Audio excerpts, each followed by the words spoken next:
Hi, everybody. Welcome back to Sportsline Overtime. Steve Schneider with you. We've done the Redemptorist Parkview rivalry. Now it's the rivalry Capital and McKinley. And in the studio, Chadwick Germany and a couple of his Lions players. Coach, I know you're not in the same district with the Panthers anymore, but can you imagine a world where Capital and McKinley didn't play? Well, I tell you, it's an exciting game. It's something that we look forward to every year, and it'd be real hard to imagine. We actually had to go through it a couple years ago during Hurricane Katrina. Didn't have an opportunity to play that game, and I think the fans and the players, it just wasn't a good season that year that we missed that game.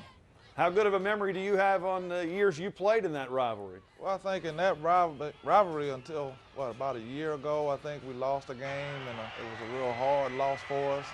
So probably we lost to them one time that I can remember out of about 8 or 9 tries. Okay, a little bragging rights for you. Last year you were just an inch away from the Superdome, and you've obviously lost 2 great players that we know about extensively because they were Warrick Dunn finalists. But there is obviously life after Terrence Broadway and Frankie Jackson. Talk about the Capital Lions for 2010. Well, I'll tell you, we returned about 8 guys on the offensive line. We have Kendrick Williams, who's about 6'4", about 270. Corey White, committed to LSU. He's about 6'5", 315. You got Albert Hill is about 6'2", about 300 pounds, and our center is about 5'10", about 270. And you got Charles Paul, he's coming along really good for us. He's about 6'5", 280. We'll lean on those guys, and I think those guys are just excited to be getting that type of attention, and I think they're ready to accept that challenge this year. Well, at quarterback, we have Trayvon Jones. He's a real brainy guy. He's a smart guy, so he understands what it is that we're trying to do.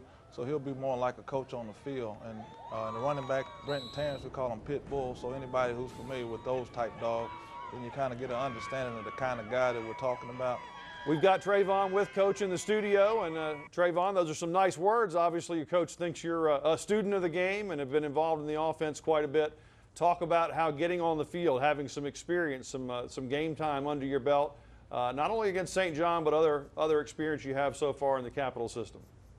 I think it's great that I got that experience because I'm getting the feel for the game and for the speed of the game. Okay, everybody knows Terrence Broadway's name. What can you say about him and maybe some ways that he's helped you kind of in passing the torch? He's helped me a lot with showing me what to do in high school football and as a quarterback and how to read coverages and stuff, and he showed me the steps of a quarterback and how to become a leader. Okay.